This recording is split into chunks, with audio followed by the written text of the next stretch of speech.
کہ عرب کے لوگوں میں دو خامیاں تھی. نمبر 1 چٹے ان پڑھ جاہل اجڈ، حتیٰ کہ انہیں باقی لوگ امی کہا کرتے تھے. امی نیرے ان پڑھ.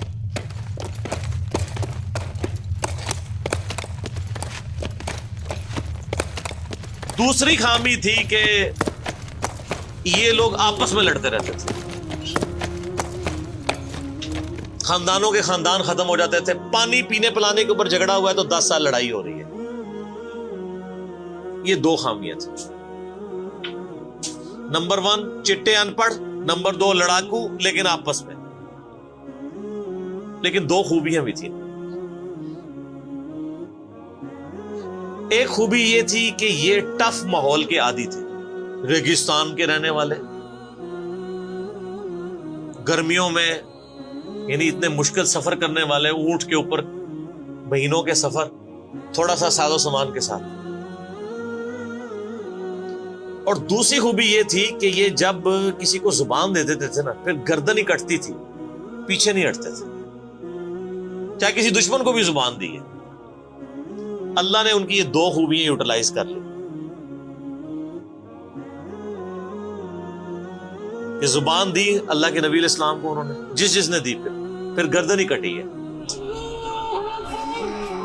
اور دوسری خوبی کہ وہ ٹف ماحول کے عادی تھے لیکن لڑتے آپس میں تھے.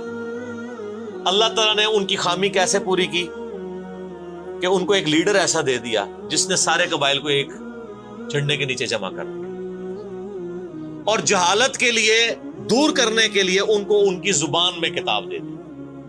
اب جس نے سورہ بقرہ، سورہ نساء، سورہ مائدہ حفظ کی ہوئی ہے، اس کے سامنے کوئی کرسچن کا پادری، کیا یہودیوں کا پادری وہ بیٹھ سکتا تھا؟ جتنے ان کے دلائل تھے انہوں نے وہ زبانی یاد کیے ہوئے تھے. تو وہ لوگ جو اپنے آپ کو سمجھتے تھے کہ ہم بڑے علامہ ہیں اور یہ امی ہیں، ان امیوں نے ان کو علم میں بھی الٹ کے رکھ دیا صرف ایک قرآن کی وجہ سے. اور اللہ نے لیڈر دیا، سارے عرب قبائل جمع ہوئے. وہ عربی جو آپس میں لڑتے تھے انہوں نے کبھی یہ سوچا بھی نہیں تھا کہ اگر ہم ایک جھنڈے کے نیچے جمع ہو جائیں تو ہم دنیا کی سپر پاورز کو الٹ سکتے ہیں، رومن اور پرشین امپائر کو. اور دیکھیں سر پھر کیسے الٹا ہے انہوں نے. ود ان 17 ایئرز ہر چیز اڑا کے رکھ دی ہے. صدیوں کی سلطنتیں، لاکھوں کی ریزروڈ آرمیز رومن اور پرشینز کی پوری دنیا پہ حکومتیں کر رہی ہیں، جدید اسلحہ ہے. اور ادھر یہ بدو ہیں جن کے پاس اونٹ ہیں، گھوڑے ہیں، تلواریں ہیں. نہ منجنیق انہوں نے کبھی دیکھی، نہ ان کے پاس اس طرح کے ہاتھی بڑے بڑے جو پرشینز کے پاس تھے. بس چل پڑے، کلمہ پڑے اور نکل کھڑے ہوئے. پھر دنیا نے دیکھا ہے کہ ہر چیز کو الٹ کے رکھ دیا، انہی کے اسلحے ان سے چھین کے انہی کو الٹ دیا. وہ ساری کی ساری بجلی کس نے بھری تھی ان کے اندر؟ اس کتاب میں.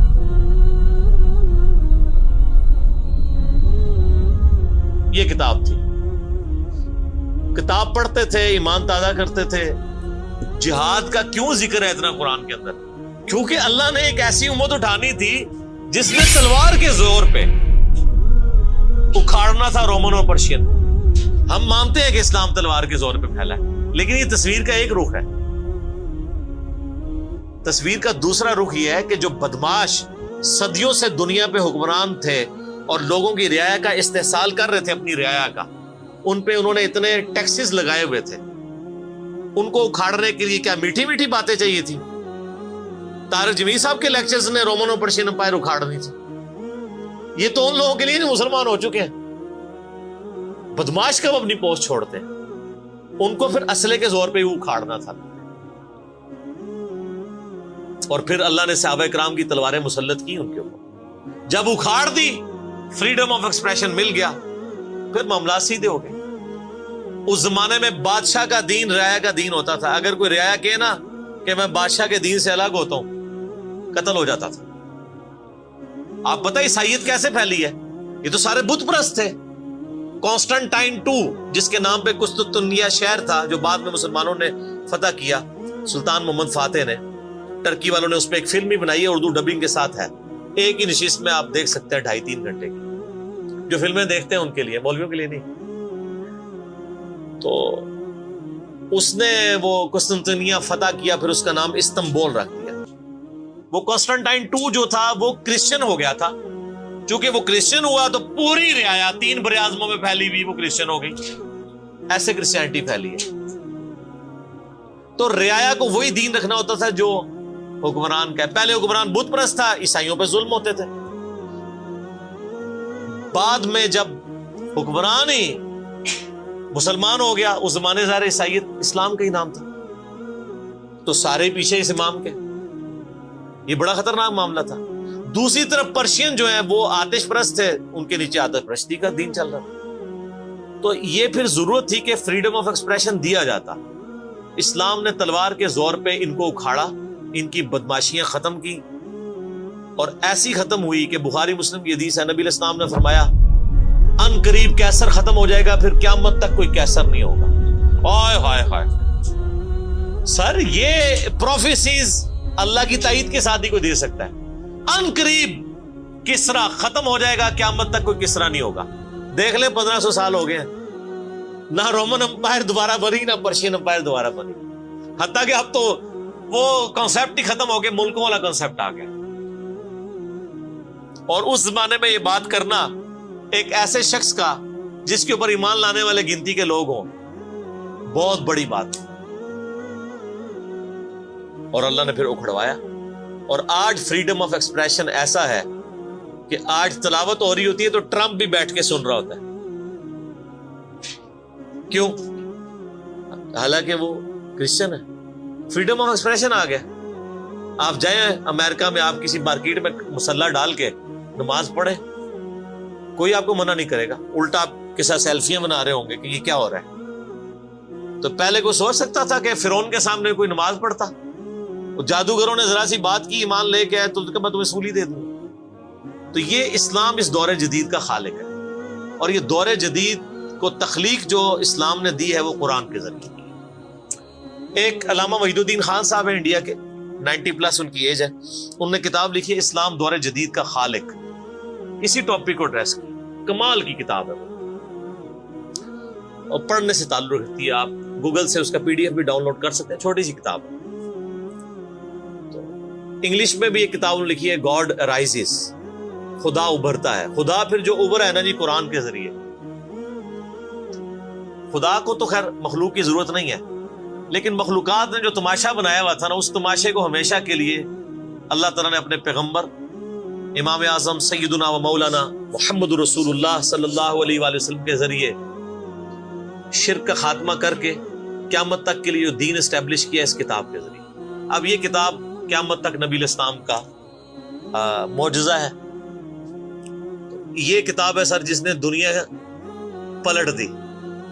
اور یہ وہ کتاب ہے جو ہم صرف اپنی بچی کو جب رخصت کرنے لگتے ہیں نیچے سے گزارتے ہیں، ٹھیک ہے، اور چوم کے غلاف میں رکھ دیتے ہیں. اس سے زیادہ اس قرآن کو ہم کوئی اہمیت نہیں دیتے.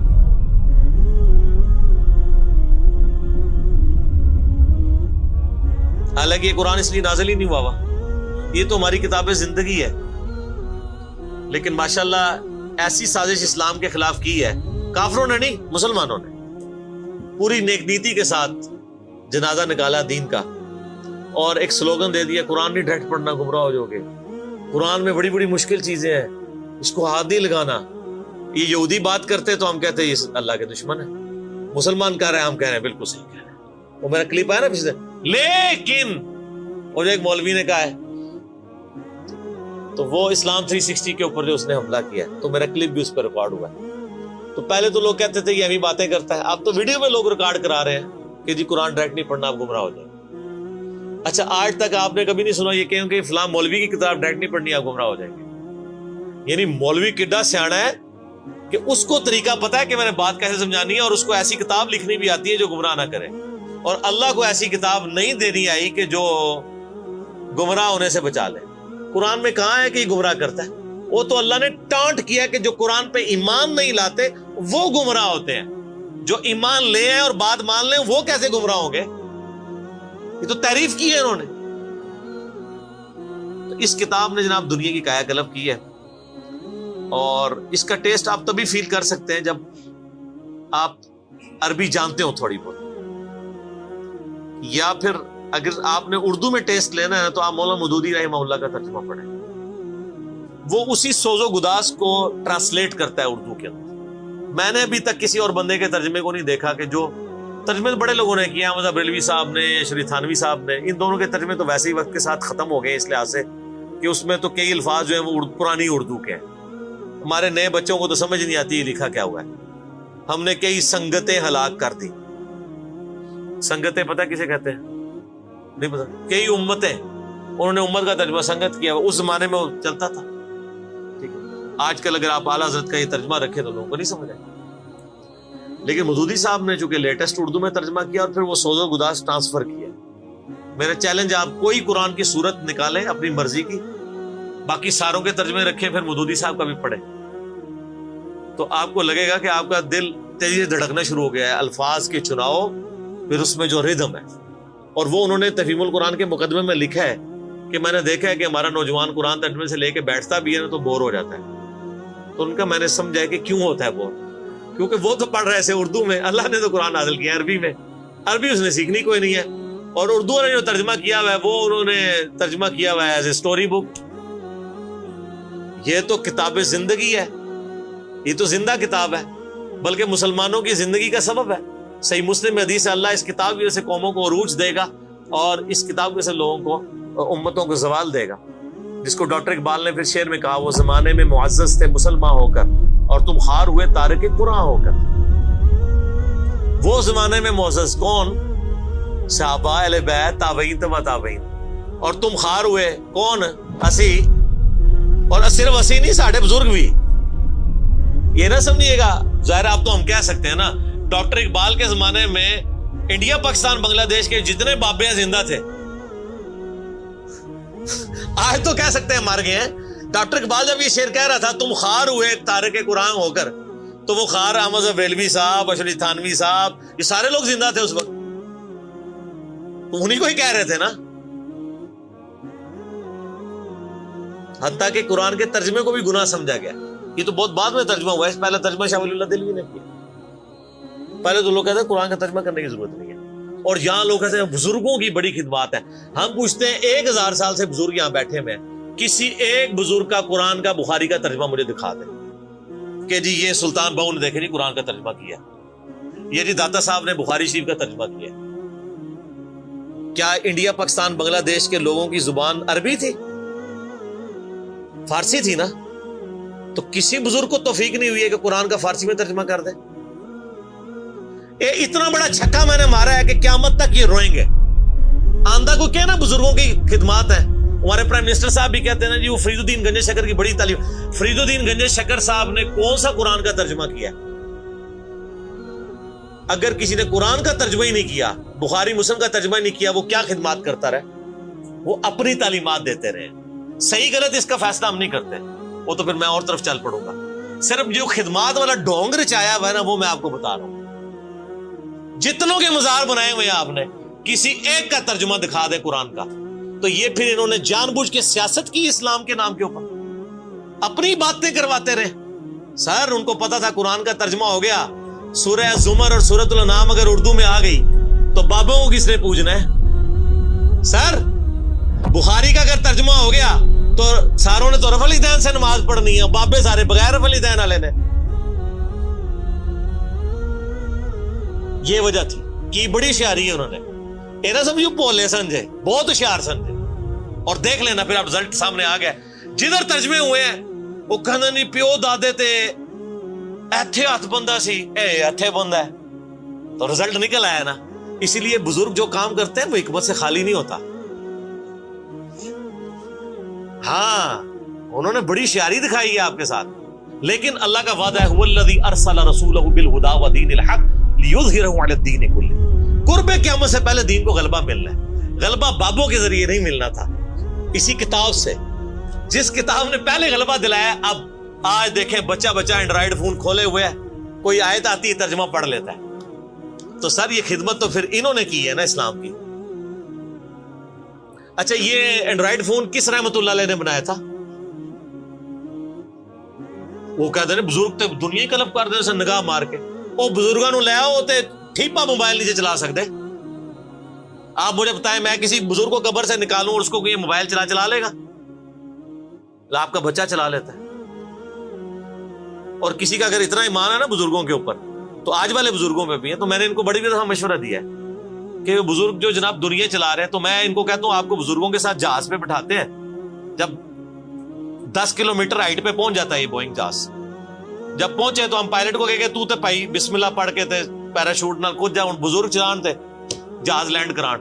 وہ کتنے لینڈ ہوئے گا جہاز؟ بزرگاں دے مرید بھی اس جہاز ہی نیچے بیٹھ لگے. جہاں تمہیں کہتے ہیں بزرگ دنیا چلا رہے ہیں ان کو بھی پتا ہے جہاز کو نہیں لینڈ ہونا. اور جو جہاز نہیں لینڈ کرا سکتا, میں کہتا ہوں کسی بزرگ کو آپ لا کے جہاز کے کاک پیٹ میں بھی بٹھا دینا, وہ نہیں لینڈ کرا سکتا. ہاں لینڈ کرائے گا اگلے جہاں جا کے, وہ بھی وہ نہیں کرائے گا, خود ہی ہوئے گا. سب کہانی ہے, کہانیوں کا دور ختم ہو چکا, کیونکہ اب ایک نعرہ عام ہے. کون سا؟ کہ نہ میں وابی نہ میں بابی, میں ہوں مسلم علمی کتابی.